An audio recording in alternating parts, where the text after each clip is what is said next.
Buenas tardes, ¿cómo están? Me da muchísimo gusto. ¿Estoy o no estoy? ¿Estoy activo? ¿Ya? Ya estoy activo. Perfecto. Buenas tardes, ¿cómo están? Buenas tardes. Me da mucho gusto saludarlos como siempre. Esto es Contracorriente, el programa que producen Liberty Plus y el Adam Smith Center for Economic Freedom. Me parece genial que estén acompañándonos esta tarde.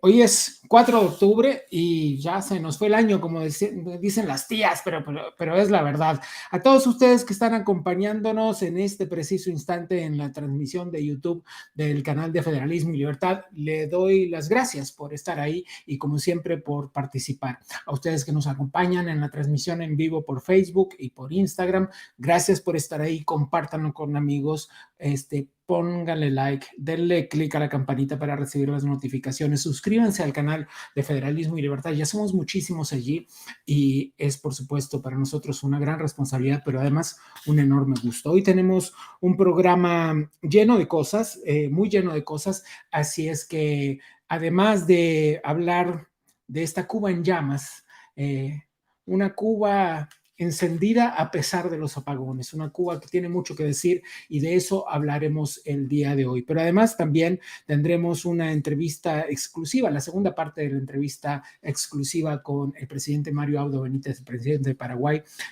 la conversación con Carlos Díaz Rosillo y por supuesto una actualización de la guerra entre Rusia y Ucrania. Vamos sin más vueltas a la editorial Contracorriente del día de hoy.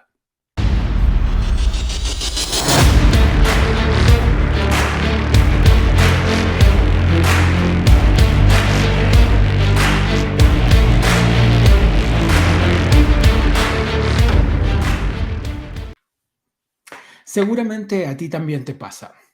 Te enteras de lo que sucede en el mundo y no es que no lo puedas creer, pero te asombra la frialdad, la falta de criterio, de lógica, de humanidad y muchas veces hasta de cordura con la que los gobernantes de tantísimos países toman decisiones que a todas luces perjudican a la mayoría de su población y lo hacen a muy corto plazo.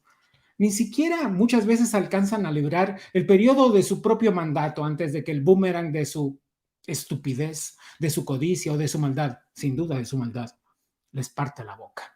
Ahí están Rusia y Ucrania librando una guerra imbécil que fumiga de tristeza a dos naciones y les asegura un futuro de profundas cicatrices.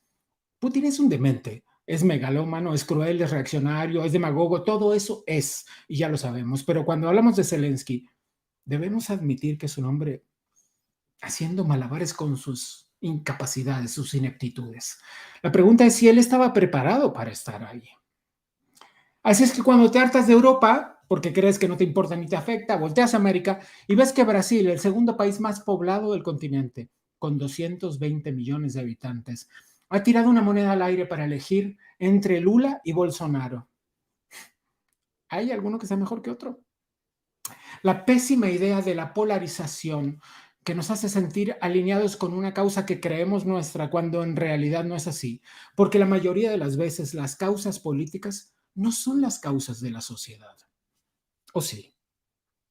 Aunque algunas veces sí hay que tomar causas y hacerlas propias, porque no se puede mirar a Cuba, por ejemplo, y no tomar partido. Esa es la terrible historia de un pueblo que sigue luchando por recuperar su libertad robada y lo hace con la garganta apretada, con la confusa emoción de miedo y valentía a la vez, porque es así como viven, es así y solo ellos saben lo que han sufrido.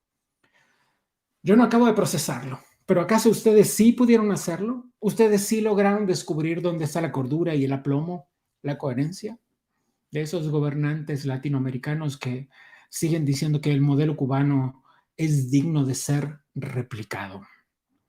Esos que abrazan a los dictadores y les sonríen para la foto. Hay muchos, ¿eh? Hagamos la lista porque hay más de 10 en este continente. No importa nada para ellos. Más abajo de esos, más a nivel del suelo, más conscientes, están los que se ponen las playeras del Che Guevara. ¿No les importa la hambruna?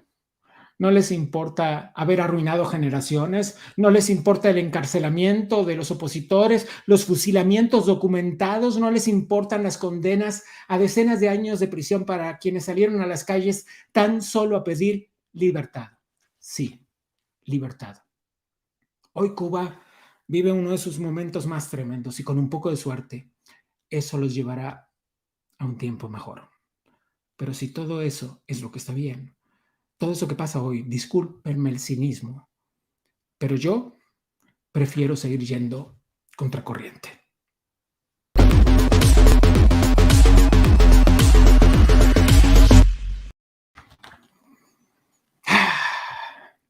Qué día, ¿eh? Qué semana, señores. Vamos a arrancar sin más por nuestro recorrido por el mundo. Vamos a la sección de radar.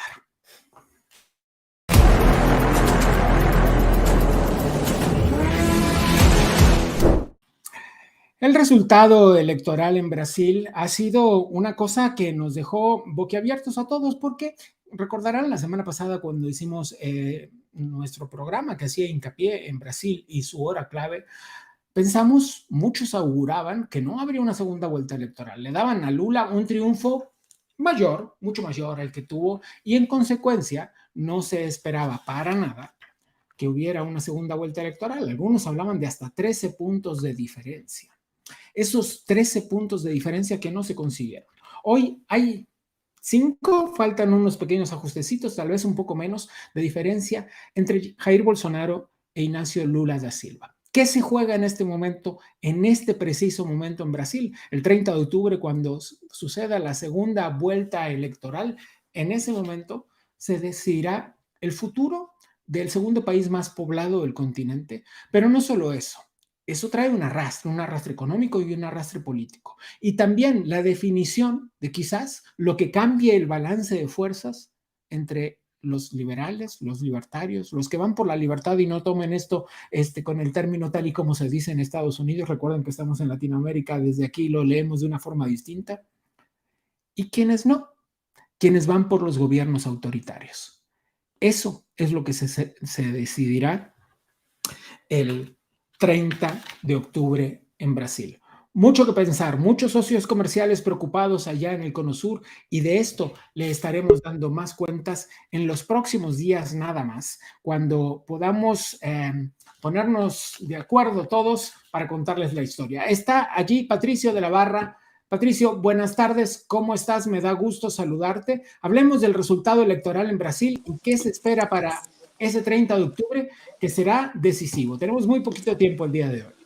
Bueno, la verdad es que hubo una sorpresa para las encuestas, no fue para el pueblo brasileño que esperaba sí una segunda vuelta. La verdad que para los parciales de Lula fueron sorprendidos porque ellos esperaban vencer en primera vuelta, tanto que tenían la Avenida Paulista prácticamente preparada. Y hubo un pequeño grupo, después se sumó a ellos Lula da Silva, con el rostro bastante preocupado y Dijo que pidiendo es una disculpas. demora nada más, ¿no? Que ganará como sea en la segunda vuelta. Pero también Sí. fue una sorpresa para los partidarios de Jair Bolsonaro, quien ha obtenido un nivel de votación con el que no había contado antes. Exactamente, aumentó mucho con respecto a lo que indicaban las encuestas justamente, pero eso no fue el reflejo de las calles. En las calles tenía muchos parciales, mucha gente reunía siempre mítines enormes. Ahora, bueno, lo que resta son las alianzas. Hoy, por ejemplo, Jair Bolsonaro consiguió adherir a su campaña a el candidato que fue vencedor, o mejor dicho, reelecto en Minas Gerais, el segundo colegio electoral de este país, Romeo Zema, quien ya participó con él en un acto público en estos momentos, reúne también al el perdedor del PSDB, García, acá en San Paulo, que es un hombre que por lo menos obtuvo el 18-19% de la votación, y en Río de Janeiro a Claudio Castro, que es el gobernador que resultó electo, es decir, ya tiene alguna composición. Lula da Silva está intentando conseguir al MDB completo porque Simone Tebet ya se inclina por Lula da Silva, pero no sabemos quiénes van a ser. ¿Qué pasará con Ciro Gómez? ¿Perdón? ¿Qué pasará con Ciro Gómez? Bueno, Ciro Gómez acaba de decir que va a apoyar porque el partido lo obliga a Lula da Silva, el PDT está Bueno, con eso está Lula. dándole otros casi 8 puntos extra a Lula, ¿eh? No, él consiguió apenas el No, 3% no, de la pero no votación. con él, con lo que suma con Tebet. Sí, pero no, yo no creo que todos los votos de la Simone Tebet vayan para Lula da Ya. Silva. Hay una división interna, como te decía anteriormente, en el en el MDB. Yo creo que va a estar muy dividido el MDB. Tiene, claro, algunos caciques, algunos líderes que están apoyando a Lula, que ya lo apoyaban en la primera vuelta, pero debe reflejarse más o menos en torno de 1 millón de votos, no más que eso. De manera que Patricio, la situación será... una última cosa, ¿qué pasará con el Congreso? Hay una nueva minoría, que para quien sea que se quede, le dificultará las cosas, ¿verdad? La distribución del Congreso será un tema. Exactamente, es lo que estaban comentando ahora en estos momentos, uno de los senadores que fue electo, que también pertenece a la base de apoyo de Jair Bolsonaro y que es de derecha, es decir, hay una composición de aproximadamente un tercio, o tal vez un poco más, de senadores de derecha y otros que seguramente se irán a plegar. Fue electo, por ejemplo, Sergio Moro, un hombre que acaba de declinar en favor de Jair Bolsonaro, estaban distanciados, y ese hombre va a ser importante principalmente para poder controlar lo que está haciendo el Superior Tribunal Electoral. Entonces yo creo que por ese lado la derecha, y bueno, va a estar bastante dividido, y en la Cámara Baja también hubo una fuerte corriente de personas que se ubican más a la derecha que al centro, y seguramente van a estar apoyando o Bien. dificultando el trabajo, dependiendo si llega Lula da Silva a ser el vencedor, va a tener bastantes dificultades para trabajar con esa composición que tiene la Cámara en estos momentos, el Congreso en general. Patricio, te agradezco mucho la conversación de esta tarde. Corremos el día de hoy. Que esté muy bien. Hasta la Espero una próxima. próxima oportunidad. Que esté muy bien.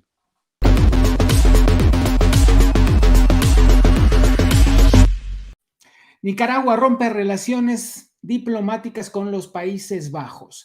Una cosa que se parece bastante a lo que ha estado sucediendo en los últimos días y además recrudece y se vuelve más áspera su relación con Estados Unidos. Nicaragua, un bastión sandinista, una de las dictaduras latinoamericanas más sangrientas, más violentas, más represoras de estos tiempos, no se escapa, para nada se escapa de ese sino dictatorial que han tenido la mayoría de los gobiernos de izquierda en la región.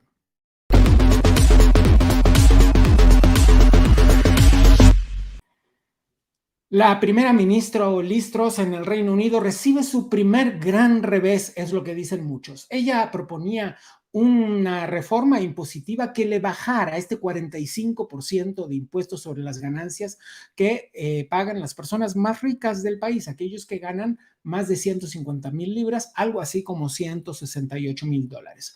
No lo consiguió y pues se la ve cabizbaja. ¿Cómo no sería? Porque ¿cómo no podría ser de otra forma? Porque eso es, dice ella, era el anzuelo con el que ella estaba planeando reimpulsar, volver a impulsar las inversiones en ese país.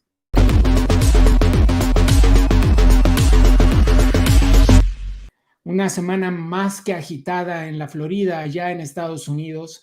El huracán Ian dejó grandísimos destrozos. Para hablar de eso, esta tarde conmigo mi amiga un poco agitada después del huracán, Yaima Pardo. Yaima, buenas tardes, me da un gusto enorme saludarte. Buenas tardes, Gabriel, ¿cómo estás? Por aquí hemos tenido semanas difíciles, ¿no? La pasada y esta. Suspendieron aquí en Miami-Dade en miércoles y jueves, estuvimos sin escuela los niños. Nosotros tuvimos que seguir trabajando, tuvimos reporteros allá en el condado de Lee, justo en la zona por donde pasó el huracán. Todavía estamos reportando todo lo que está pasando por allá. La situación está bastante delicada. Tengo amigos en Cape Coral que todavía no tienen corriente, no tienen internet. Está bien, bien delicada. La comunidad latina siempre es una de las que más se afecta, precisamente a veces porque en los momentos de la evacuación, el mismo tema del idioma, a veces no quieren abandonar los lugares donde están. Aquí esto es bastante delicado, ¿no? Porque depende de la libertad individual de las personas también decidir si se evacúan o no. Pero ha dejado un saldo bien doloroso de una centena de muertos por acá por la Florida y una crisis también con el tema de los seguros que va a impactar en el alquiler, en la renta, en el costo de la vida en sentido general. Quería preguntarte sobre las medidas, sobre el grado de destrozos por un lado y sobre las medidas que ha tomado el gobierno de la Florida para la reparación. Bueno, lo que estábamos cubriendo era sobre todo este tema con los seguros va a estar bien complicado porque hay muchos que se han retirado de la Florida y entonces le están dejando la cosa bien mala a los gobiernos locales. Se espera la visita por acá de Joe Biden y bueno, estamos en una situación bien, bien delicada con comunidades como Naples está destruida y comunidades bien prósperas, ¿no? Por acá por la Florida, Fort Myers también tuvo una inundación tremenda y los daños han sido cuantiosos. Por acá por Miami lo que vimos fue como la gente se atormentaba por buscar recursos, gasolina, las colas, pero realmente aquí no tuvimos grandes afectaciones, fueron un poquito más al norte. Como bien sabemos, está todo el mundo reagrupándose y logrando la unidad familiar. La enorme población latina de la Florida, sin duda ha mostrado una vez más su solidaridad y su identidad a la hora de los problemas. Asimismo, vimos a la policía brindando ayuda, se organizaron desde la sociedad civil muchas ferias para darle alimento a los damnificados. También dentro de todo el desastre hay muestras de solidaridad muy bonitas también desde la sociedad civil. Yaima, te agradezco mucho. Nos vemos la semana que viene, como de costumbre. Muchísimas gracias a ti. Gracias. Yo sigo con ustedes en este contracorriente del 4 de octubre. Déjenme agradecer a algunas de las personas. Frank Z, gracias. Zoraida, gracias. Mar de Valle, gracias. Gracias por todos los que nos están viendo en este preciso instante. Son cientos ya, muchas gracias. Gracias por los que nos ven en YouTube. Gracias por los que nos ven en Facebook. Gracias a ustedes por estar con nosotros. Le prometimos la semana pasada una segunda parte de la conversación que Carlos Díaz Rosillo sostuvo con el presidente del Paraguay, Mario Abdo Benítez. Aquí está.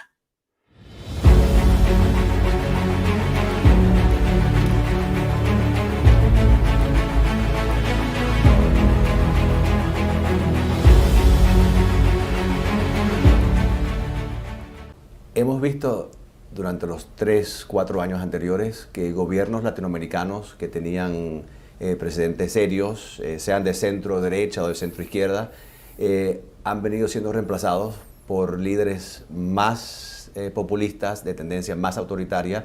Si le ponemos que tener una etiqueta más de izquierda, ¿por qué? ¿Por qué cree ese cambio? Yo sé que la política es un péndulo que va de un lado a otro, pero este péndulo ha ido a la izquierda con bastante fuerza recientemente. Bueno, como en otro tiempo ha venido totalmente con otro sesgo, digamos, ideológico. Hoy, por ejemplo, en Italia estamos viendo que también va a haber de vuelta aparentemente un giro,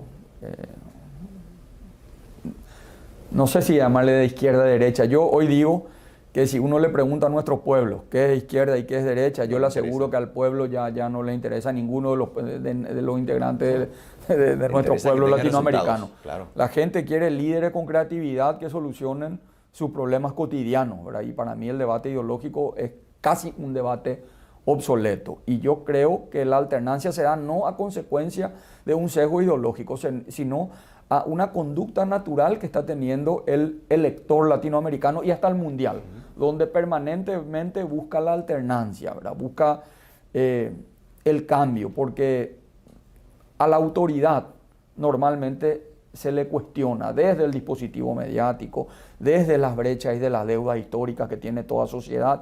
Entonces se da como de manera natural procesos de alternancia en nuestras democracias, que a mí no me preocupan. Yo no tengo ningún reparo a la voluntad popular. De lo contrario, yo respeto absolutamente la voluntad del pueblo. Yo creo que también eso forma parte de la esencia de la democracia. Ahora, que un proceso electoral sea libre y que un pueblo elija a su autoridad no le da derechos ilimitados a esa autoridad. Esa autoridad tiene que gobernar y guiar a sus pueblos y a sus naciones en base a las limitaciones que le pone el gran acuerdo, el marco que significa la Constitución Nacional, ¿verdad? Entonces, a mí no me preocupa de qué sesgo ideológico sean los presidentes. De hecho, hay que respetar la voluntad y la autonomía de los pueblos y la soberanía popular.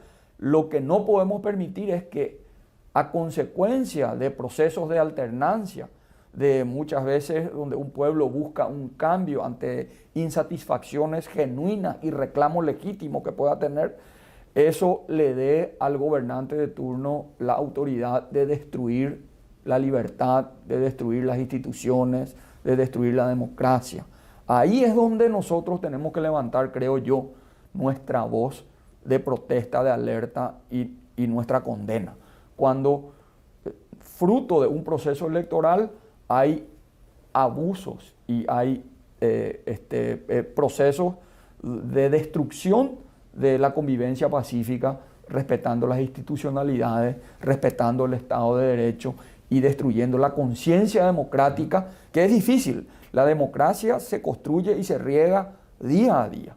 Y yo dije desde el inicio de mi mandato, yo sueño con que el mayor legado que voy a poder dejar en este tiempo es fortalecer la conciencia democrática en mi país. Entender que nuestras diferencias no tienen que servir para construir murallas entre paraguayos, sino que esas diferencias tienen que servir para enriquecer el debate nacional, porque es bueno escuchar de todos y construir un itinerario común a pesar de nuestras diferencias, construir más puentes y derribar murallas que por tanto tiempo se han construido y que han dañado, al fin y al cabo, los más perjudicados es el pueblo, el pueblo que necesita de grandes consensos para cambiar la velocidad y el desarrollo de nuestras democracias y para que cada paraguayo y latinoamericano se sienta cobijado bajo la democracia, bajo el concepto de la democracia, y que la gente valore,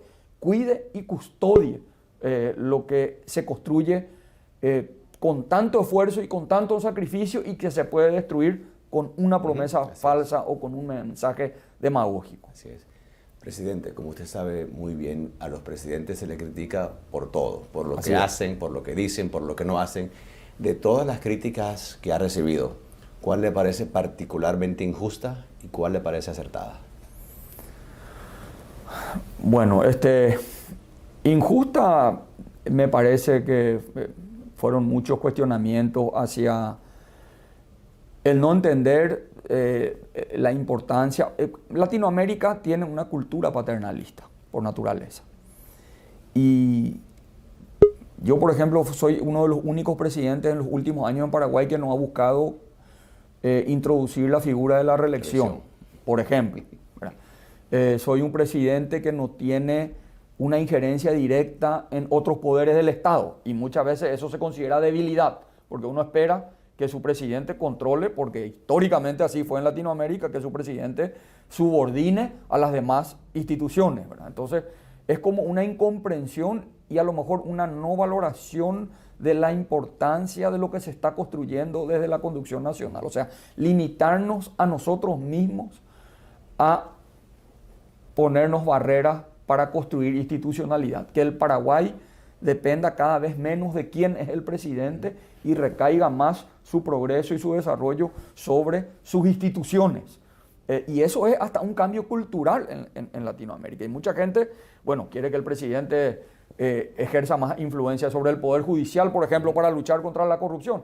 La corrupción yo puedo luchar con medidas propias de construir políticas anticorrupción rectoras en la administración del Poder Ejecutivo. Pero yo no puedo mandarle preso a nadie, porque eso depende del Poder Judicial, claro, de la Fiscalía, los procesos de investigación. Entonces creo, no sé si es una crítica, o sea, lo que yo espero es que cuando culmine mi mandato, la gente pueda entender, porque es difícil que se le reconozca a un presidente en el tiempo que está gobernando. Y yo creo que es hasta natural, ¿verdad? La función del dispositivo mediático, la academia de los formadores de los medios de comunicación, la esencia y la filosofía del periodista es buscar el contrapoder, buscar la crítica a la autoridad para generar una sociedad más equilibrada y servir casi de contralor al poder. Entonces, muchas veces me dicen, la prensa no cuenta las buenas noticias. Y yo le digo, están esperando algo equivocado. La prensa no está para contar las buenas noticias. La empresa está para hacer el contrapeso e interpelar permanentemente a la autoridad, ¿verdad?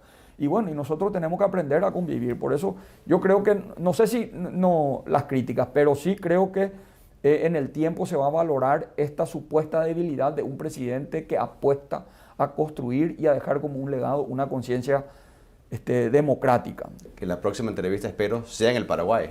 Bueno, eso ya depende de usted. Muchas gracias, presidente. Pero muchas gracias muchas gracias por la invitación y por darme la oportunidad, así como dijiste, Carlos, yo quiero que la gente conozca ese país que está en el corazón de América del Sur, que tiene una historia de gente con mucho coraje, con mucha valentía, mucha tragedia. Tuvimos varias guerras y el pueblo siempre salió adelante. Un pueblo de gente luchadora, de gente decente, de gente trabajadora y que está abierto al mundo. Muchas gracias, señor Muchas presidente. Un placer. Gracias. Gracias.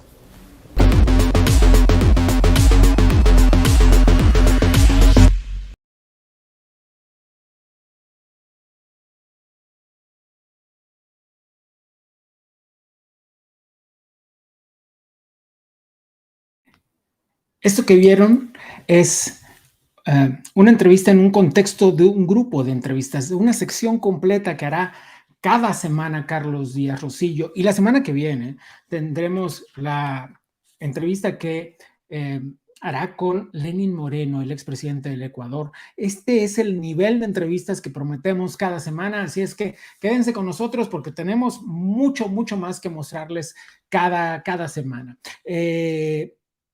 Así es que, pues sin mucho más, vamos a avanzar con nuestros temas del día de hoy. Esto es Spotlight.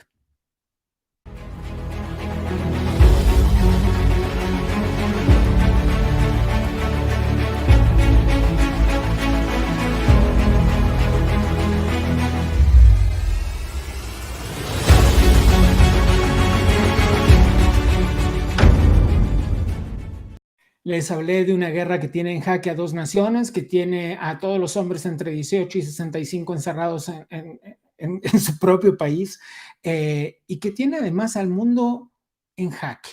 No por las razones que parecería tener en jaque al mundo una guerra, no por el dolor, no por las muertes, no por la destrucción. Hay una enorme cola de efectos colaterales que tienen al mundo en jaque. Recibo esta tarde a dos personas con las que me da muchísimo gusto conversar. Mariano Causino es internacionalista, es ex embajador argentino y te doy las buenas tardes, como siempre, Mariano. Un gusto conversar contigo. ¿Qué tal? Un gusto en saludarlos. ¿Cómo están ustedes? Muy bien, muy bien, muy bien. Déjame incorporar a alguien más a esta conversación el día de hoy. Por favor, Mariano, está Eric de la Fuente. Eric es profesor de Relaciones Internacionales de International Florida University. Eric, buenas tardes, ¿cómo estás? Bueno, mucho gusto estar con ustedes. Déjenme plantear esto. Eric además ha vivido en Croacia, Eric.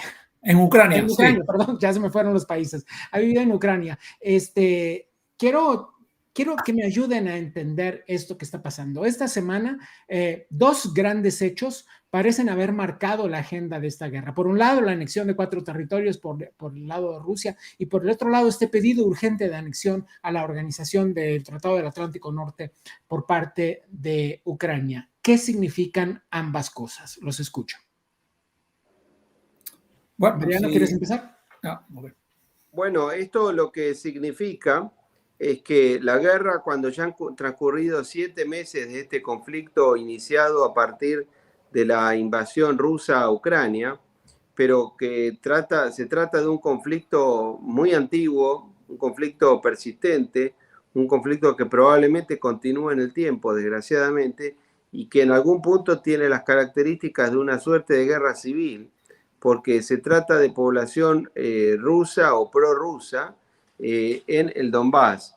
Pero al mismo tiempo implica una guerra de gran envergadura en la cual se enfrentan nada más ni nada menos que Rusia y la OTAN, y detrás de la OTAN los Estados Unidos, es decir, el país más importante del mundo, que son los Estados Unidos, y el tercer país más importante del mundo, que es la Federación Rusa. Ese es el contexto en el cual han acelerado unos y otros. Por un lado, los rusos intentando ya anexar formalmente estas repúblicas ucranianas del este y del sur, con población rusa o prorrusa, y por otro lado, la voluntad del gobierno central de Ucrania, del presidente Zelensky, de acelerar una posible incorporación de Ucrania a la Organización del Tratado del Atlántico Norte, a la OTAN, que seguramente va a tener una enorme repercusión porque es una línea considerada inaceptable por Moscú. Eric. Bueno, yo creo que lo que hemos visto en las últimas semanas realmente es el Kremlin tratar de dar vuelta a la narrativa a una invasión que le ha salido bastante desastrosa.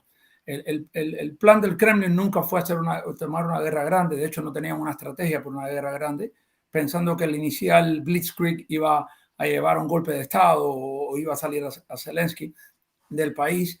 y finalmente el Kremlin le ha tenido que admitir a su propia población que esto no es una operación militar, sino una guerra, porque ya lleva 7 meses. Yo decía en febrero, lo he dicho muchas veces en la televisión, que esto es un conflicto muy largo, acabo de estar ahí también. Número 2, reafirma lo que siempre digo, el objetivo de Putin nunca fue el Donbass. El objetivo de Putin, que lo viene diciendo hace muchos años, es cambiar el gobierno de Ucrania, controlar Ucrania, y por eso incorporan a Zaporizhia, que está en el centro, a Gerson, que es en el sur, para poder controlar en gran parte el acceso al mar ruso. Es importante tener en cuenta que algunas de estas zonas no están controladas por el Kremlin. De hecho, la ciudad de Zaporizhia está controlada por Ucrania, aunque la provincia o el oblast sí tiene más control ruso, y de hecho Gerson está peleada. Pero por último, esto, y aquí estoy de acuerdo con lo que también dijo el otro participante, es que esto es una guerra larga y esto es una guerra que queremos terminar, pero que va a ser muy larga porque esto está anexado formalmente al Kremlin y Rusia no va a dar estos territorios ni Ucrania también lo va a ceder. Es correcto, es correcto. ¿Qué podemos esperar del pedido urgente de anexión a la OTAN? Bueno, yo tengo la sensación de que la anexión de Ucrania a la OTAN es un extremo verdaderamente complicado, tanto para los intereses de la OTAN como en especial de los Estados Unidos, porque implicarían una exacerbación del conflicto a un extremo, y esto podría provocar las peores reacciones y los peores instintos de paranoia y de persecución que suelen tener los rusos. Ustedes tengan en cuenta, como decía nuestro colega, que para Rusia desde siempre Ucrania es una fracción central de su interés, principalmente por razones históricas. Hay que tener en cuenta que Rusia misma nació en lo que hoy es Ucrania, es decir, a partir de lo que en su momento fue el Principado de Kiev y una serie de principados eslavos, desde los cuales se expandió lo que después se constituyó como el Imperio Ruso. Y en segundo lugar, hay que recordar una frase que dijo en su momento el ex asesor de seguridad nacional de Jimmy Carter, Brzezinski, Zbigniew Brzezinski, un polaco de origen. Cuando Rusia controla Ucrania, Rusia adquiere las características de un imperio, pero cuando deja de controlar Ucrania, Rusia deja de ser un imperio. Y la caída de la Unión Soviética hace 31 años fue para los rusos un golpe enorme en su orgullo nacional, y eso es lo que está presente en todo momento en esta situación. Eso sirve para explicar un poco el lado emotivo de esta guerra, ¿verdad? Déjenme llevarlos al tema que planteaba al comienzo de esta conversación, que era la larga cola de efectos colaterales, entre ellos esta inflación generalizada a la que todo el mundo culpa a la guerra. ¿De qué manera han cambiado esos efectos colaterales, el principio de la guerra con el hoy? Bueno, yo creo que sin duda es obvio que hay una serie de efectos que afectan a nivel global, ¿no? Por ejemplo, la escasez de grano, por ejemplo, que donde Rusia y Ucrania son algunos de los exportadores. Pero ahí están los turcos ganando dinero en un pasamano con el petróleo. Sí, están los turcos ganando dinero, y hay una serie también de robo de grano de parte de que se venden en el Medio Oriente, en Siria, en el Líbano, pero sin duda hay muchos países que dependen del grano ucraniano y del grano ruso, ¿no? Entonces creo que por ahí los precios, obviamente, de gas. Pero quiero hacer un punto de la última pregunta que es importante. Rusia tenía bastante control de Ucrania, inclusive antes, donde muchas de las poblaciones étnicamente rusas, en el mejor de los casos, no apoyaban al gobierno de Kiev, ¿no? No necesariamente eran pro-Kremlin, pero tenían una visión favorita a Rusia. Hoy en día eso ha cambiado, porque la mayoría de los muertos en Ucrania son étnicamente rusos, son en zonas étnicamente rusos. Chernihiv, Sumy, Luhansk, Donetsk, Mariupol, Zaporizhia, Gerson, son zonas donde se habla el idioma ruso. La parte más, para decir, no ucraniana en el sentido de país, sino de étnicamente ucraniana, es donde menos hay guerra. Es la gran ironía de esto, y donde creo que el Kremlin políticamente no le ha salido bien, pensando que estas provincias van a ser más, vamos a decir, menos combativas a lo mejor en una guerra. Mariano, ¿alguna reflexión para terminar? No, yo coincido con lo que se decía, y que incluso hay que tener en cuenta que la guerra tiene dosis de impopularidad importante dentro de Rusia, donde el liderazgo del presidente Vladimir Putin las últimas 2 décadas ha sido realmente muy importante, porque es un hombre que ha logrado objetivos muy importantes para Rusia y para los rusos, pero que esta guerra tiene una dosis de impopularidad muy, muy importante y que incluso comprometen algunos parámetros de consumo o de aspiración de consumo dentro de Rusia, que son equiparables a los de algunos países de Europa Occidental, incluso con un nivel de vida mejor que el de Ucrania, contrariamente al que se suele creer.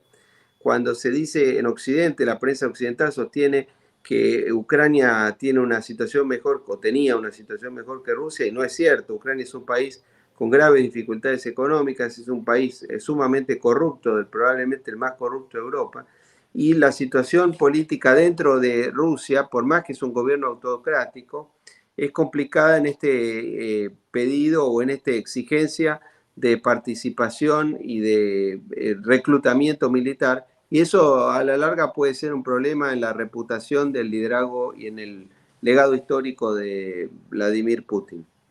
Eric, terminamos contigo. Sí, mira, esta movilización va a definir muchas cosas. Hasta ahora los soldados primordialmente han venido de zonas no étnicamente rusas, inclusive dentro de Rusia, ¿no? Para si se puede ser. Vienen muchos del Cáucaso, la mayoría de los muertos vienen de Dagestán, por ejemplo, hay muchas personas que vienen del centro de Rusia, el este.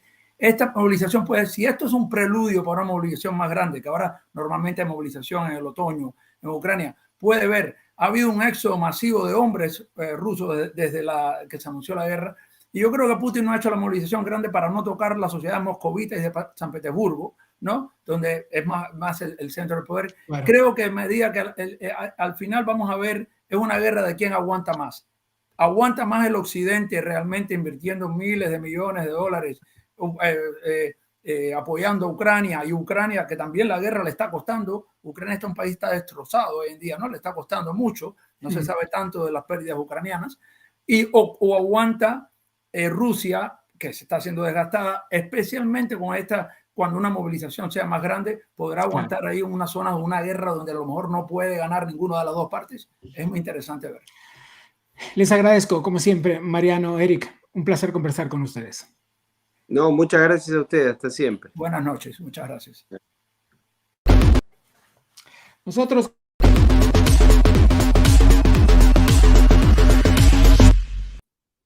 Cuba está en llamas, les dije al comienzo de la conversación, en llamas y a oscuras. Esa es la realidad de Cuba hoy. Llevamos mucho tiempo dando cuentas de toda esta situación y la realidad es que no debemos engañarnos, no es una situación que se ha precipitado por el huracán Ian. Sí es verdad que claro que las cosas se han puesto más complicadas, sin embargo, todos sabemos y sabemos muy bien que esta situación en Cuba lleva ya muchísimo tiempo. Voy a saludar al periodista de América TV, Mario Pentón. Mario, buenas tardes. Me da muchísimo gusto saludarte. Hola, muy buenas tardes. Un placer estar con ustedes. Pocas personas han dado cuenta tan minuciosamente de esta enorme crisis que está viviendo la isla como tú. Bueno, es parte de este trabajo de estar en contacto constantemente con la gente dentro de la isla que están viviendo situaciones terribles, que están viviendo una crisis como no se veía desde los años 90 o tal vez peor. Hoy precisamente el dólar ha franqueado el umbral de los 200 pesos cubanos. Esto con mucho supera las peores tasas de cambio de los años 90, cuando Fidel Castro declaró el llamado periodo especial tras el fin de los subsidios multimillonarios de la Unión Soviética y el pueblo de Cuba se sumió en la más profunda miseria. Permíteme compartir contigo y con las personas que nos están mirando, Mario, un video precisamente de América TV que muestra un poco esta realidad a oscuras en la isla. Veámoslo. Dura poquitos.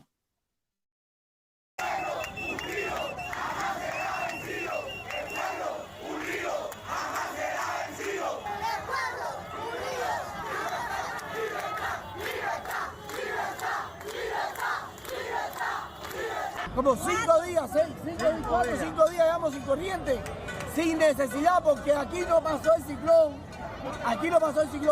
y estamos pasando la de Caín, por eso lo tuvimos que tirar para la calle. y nos vamos a seguir tirando para la calle.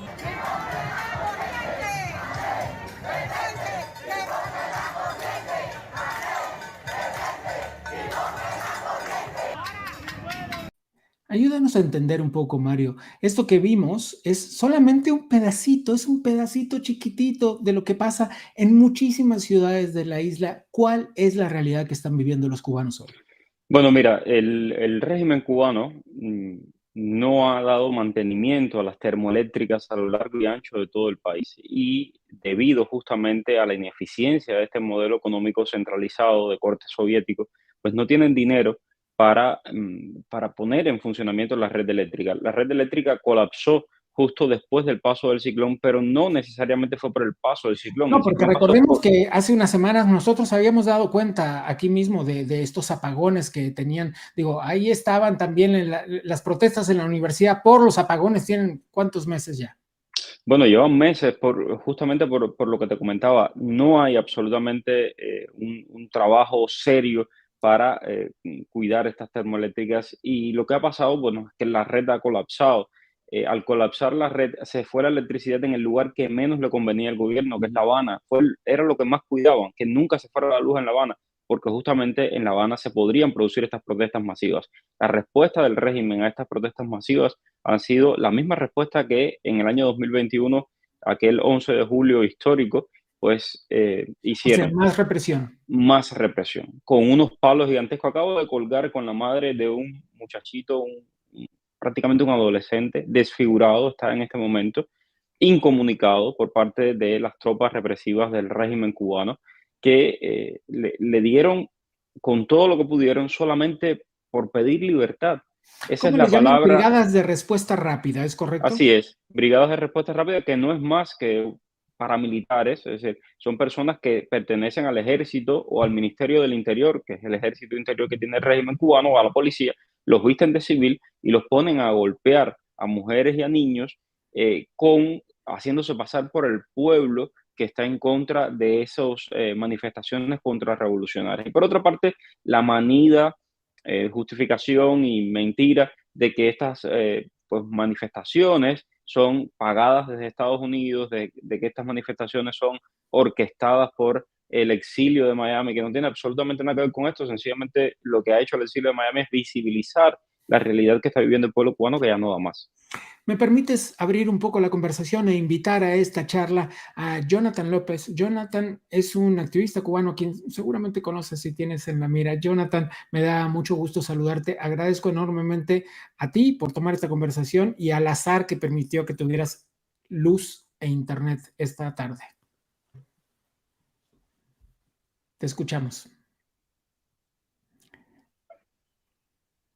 No te escuchamos ahí. No te escuchamos. Ahí te oímos. ¿Cómo estás? Buenas tardes, Jonathan. Bien, cuéntanos qué se está viviendo en este momento en la isla. No sé si estoy viendo a Mario como si... Creo que no te estamos... Todavía se me oye a Mario. Me extraña mucho. A Mario Voy a todavía. continuar un segundo la conversación con Mario en lo que la producción revisa la conexión contigo y yo regreso en un minuto más contigo, Jonathan, mientras ustedes me hacen favor de revisar esta conexión. Veíamos otras cosas, Mario, que me gustaría conversar contigo. Te voy a mostrar un video de la embajada cubana en Buenos Aires. Mientras esta realidad se vive en Cuba, mientras la gente tiene hambre, mientras encarcelan y reprimen, mientras no tienen luz, mientras los pocos alimentos que pudieron conseguir a precios exorbitantes se pudren en sus refrigeradores sin electricidad, esto pasaba en la embajada de Buenos Aires. Una fiesta.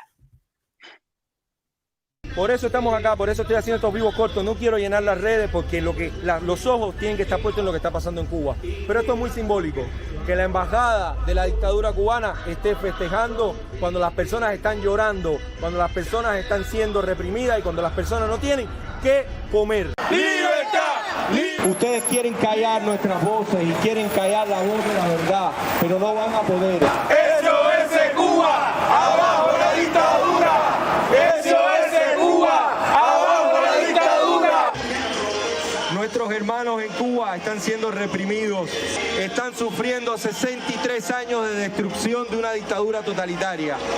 Y sin embargo, en la embajada de Cuba en Argentina están celebrando. ¿Qué celebran? No me lo puedo explicar. Celebran su impunidad, celebran su egoísmo. Nosotros estamos de luto con el pueblo cubano, pero vamos a elevar las voces más vivas que nunca de libertad. Por eso vamos a seguir acá. ¡Asesinos, doble moral! El bloqueo son ustedes, que la dictadura que los tiene sometidos más de 60 años. Ustedes son los que se tienen que ir del poder. ¡Libertad! ¡Libertad! ¡Libertad! ¡Libertad! ¡Libertad! ¡Libertad! Supongo que esto no te extraña en lo absoluto, Mario. Primero, me emociona mucho escuchar que tanto fuera de Cuba, en el exilio, como dentro de Cuba, la palabra que nos une es libertad. Y es muy importante. Primero salimos del castrismo. Después que salgamos del castrismo, ahí ya que vengan las peleas políticas. Pero lo primero y lo más importante es salir de esa dictadura, la dictadura más vieja de todo el continente. Y tristemente en Argentina muchas veces no se entiende el drama cubano, por las complicidades con la izquierda argentina, por todo el trabajo que han hecho con Cristina Fernández de Kirchner y compañía. Pero Mira, realmente... al inicio del programa, Mario hablaba justamente de quienes se toman la foto y abrazan a los dictadores, aparentemente olvidándose, desconociéndose. Yo sé, tú sabes, todos sabemos que ni lo olvidan ni lo desconocen. Saben con quién se están abrazando, saben con quién se toman la foto y no les importa. A quienes debería importarles es a quienes los votan después. Definitivamente, las palabras del presidente Boric de Chile han sido muy criticadas cuando dijo que un grupo de la izquierda normalmente critican la guerra en Yemen o critican cualquier otra cosa antes de criticar las violaciones de derechos humanos en países como Venezuela, Nicaragua o el mismo Chile. Él decía esto y fue muy criticado desde la izquierda por decir algo así. Lamentablemente no sumó Cuba, pero Cuba es intocable para estos gobiernos de izquierda. Es intocable, no se nombra, es verdad. Es una locura. Quisiera, ahora que recuperemos la conversación con Jonathan, si es que lo hacemos, vamos a hablar de lo que está pasando en este momento en la isla, pero quisiera tener tu opinión, Mario, que sin duda la tienes, sobre mirar esta situación con un poco de frialdad y un poco desde afuera, para entender cuáles son los siguientes pasos a seguir en este asunto. Muchos hablan de una posible remoción de Díaz-Canel, como culpándolo de todo, poner a un general allí, pero claramente algo va a pasar. Es la estrategia. No voy a creer que este es el final de la dictadura, como muchos dicen. Perdón mi escepticismo, lamento que esto se vaya a prolongar, pero no creo que este sea el final. Lo que creo sí es que va a haber un movimiento y seguramente estando allí en Miami algo habrás oído de esto. Sí, claro. La estrategia de la dictadura con Miguel Díaz-Canel, un personaje gris absolutamente inútil, es ponerlo como saco de contención, como saco de arena al cual pues, le caerían todos los golpes, luego los removerían y se pensaba, por ejemplo, en ascender al general Luis Alberto Rodríguez López Callejas, ex yerno de Raúl Castro, mano derecha de Raúl Castro, pero se murió, porque así es la vida, así, no somos eternos. Y ahora se han quedado sin proyecto de futuro. Es que él era el proyecto de futuro de la dinastía Castro. Claro, está el hijo de Raúl Castro y está también pues una camarilla que responde a los intereses de esa familia. Por supuesto que la dictadura está haciendo todo lo posible por permanecer en el poder, está necesitada de un balón de oxígeno en este instante y ese balón de oxígeno se lo están pidiendo a la administración del presidente Joe Biden. Hay que ver cuál es la reacción del presidente Joe Biden, que hasta el momento ha mantenido la misma política de Trump, con pequeños cambios, pero ha mantenido prácticamente la misma política. A ver, parece que logramos mejorar un poco la conexión con Jonathan López. Jonathan, buenas tardes. A ver si ahora sí nos oyes y nos ves mejor. Bueno, ¿nos oye? ¿Me oye? Te oímos fantástico. ¿Qué está pasando en la isla esta noche? Bueno, contarte que acá también hoy estuvimos varias horas sin corriente. Yo no soy de La Habana, Mario sabe que yo soy de acá de Santa Clara, que es el centro de la isla. Acá no han habido manifestaciones, sí han aparecido carteles, han aparecido varios carteles, han roto vidrieras y todo esto simultáneamente a esto que ocurría en La Habana, ¿no?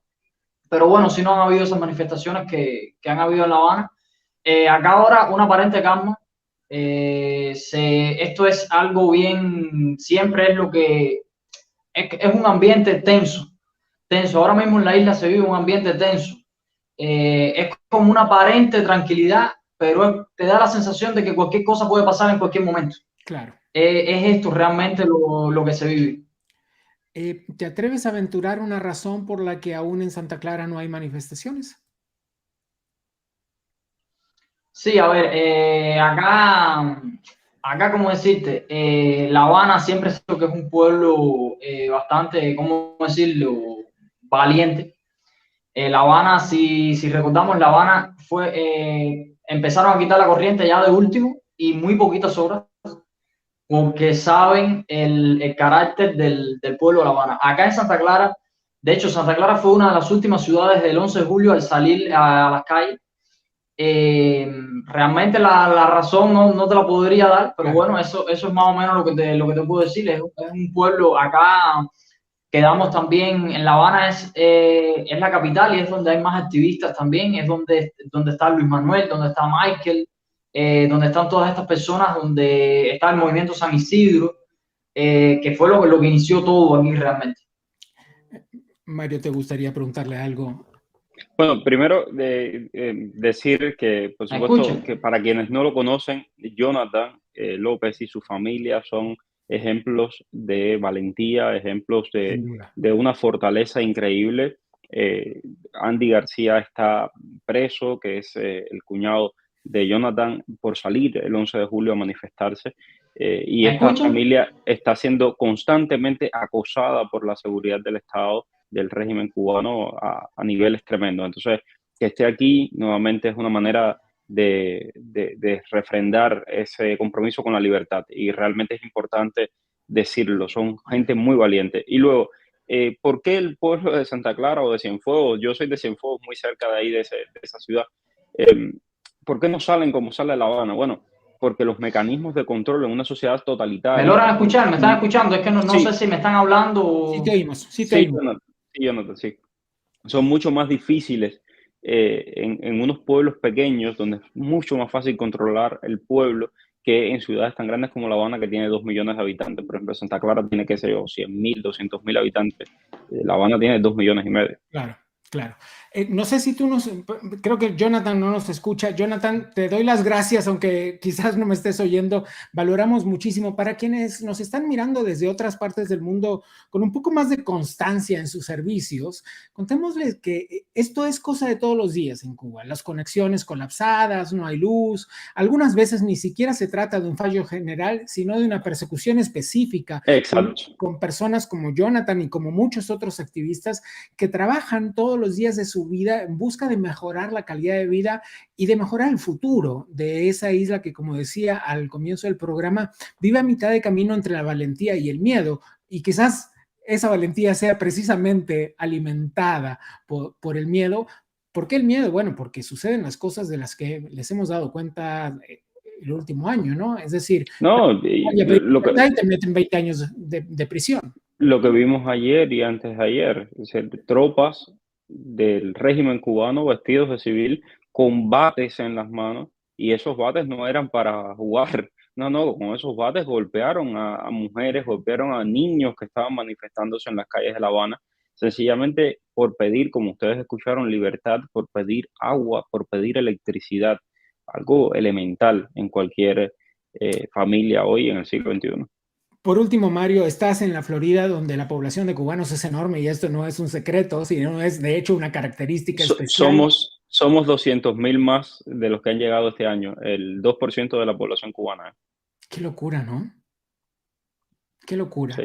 Y qué maravilla al mismo tiempo que muchos hayan logrado reubicarse y tener una vida mejor. Quiero preguntarte sobre la organización y las repercusiones de esta crisis, de esta que está viviéndose estos días en la isla. No, por supuesto, aquí en Miami las noticias de Cuba son noticias locales. Yo soy periodista y yo cubro temas cubanos, y la gente me dice, bueno, y entonces, bueno, es que son noticias locales, a la gente le interesa mucho, incluso se rompe una tubería en Cuba y la gente está pendiente de qué pasó con la tubería de Cuba. Porque además Miami, la próxima gran ciudad cercana a Miami es, qué sé yo, Orlando. Nos queda más cerca La Habana que Orlando. Entonces, nos queda más cerca La Habana nos queda más cerca que cualquier otra ciudad de la Florida misma. Entonces, para que veas el vínculo tan cercano que hay. Además de que, por supuesto, aquí somos 2 millones de cubanos en la Florida. En todo Estados Unidos somos 2 millones y pico, 3 millones ya, pero 2 millones de cubanos nacidos en Cuba. Y por lo tanto, es muy sensible la Florida a cualquier tema relacionado con Cuba. El fin de semana hubo manifestaciones para apoyar las manifestaciones en Cuba y, por supuesto, estamos súper pendientes de lo que pase a tiempo completo. Estamos con ese tema. ¿Te queda familia en la isla? Sí, claro, ahí tengo a mi madre. ¿Cómo están ellos? Pasándolo muy mal. Fíjate, de las cosas más duras, y esto no se lo he dicho a nadie, pero de las cosas más duras de estos días ha sido escuchar a mi mamá relatarme cómo se le derretía el hielo y con eso la comida que tanto trabajo le ha costado conseguir. Mario, lo siento mucho y espero que todo se arregle pronto. Gracias. Quiero agradecerte mucho la conversación. Aquí estamos. Un abrazo fraterno y hasta la próxima. Otro. Qué programa el día de hoy, caballeros, ¿eh? Qué programa, caballero, como dicen los cubanos. Tengo mucho que agradecerles. Déjenme hacer una recorrida por quienes estuvieron acompañándonos el día de hoy. Pues, qué cosa, que la creatividad tome el poder, dice alguien en el chat de YouTube. ¿No es una belleza que la creatividad tome el poder? Vaya que sí. Anticomunismo viva, fuerza al pueblo cubano que lucha por su libertad. Bien, soy Gabriel Bauduco, eso ya lo saben. Y estoy feliz de haber compartido la conversación de esta tarde con ustedes. Me da mucha pena lo que está pasando y espero que esa pena que siento yo un poco a lo lejos, pero enormemente cerca, muy, muy cerca de manera emocional, sirva también como testimonio y como motor y como combustible para que todas las personas que nos están viendo entiendan que lo que está pasando en Cuba no es azaroso, que es parte de un plan eternamente planeado y trazado y ejecutado desde La Habana en la expansión en Latinoamérica. No es un chiste cuando dicen los venezolanos, nos dijeron que íbamos a hacer Cuba y así estamos. Tengo amigos, tengo familia, tengo el corazón en Argentina y ya empezaron a hacer chistes diciendo Argenzuela. No es un chiste. Tómenselo en serio, por favor. Soy Gabriel Bauduco, esto es Contracorriente y nos vemos la próxima.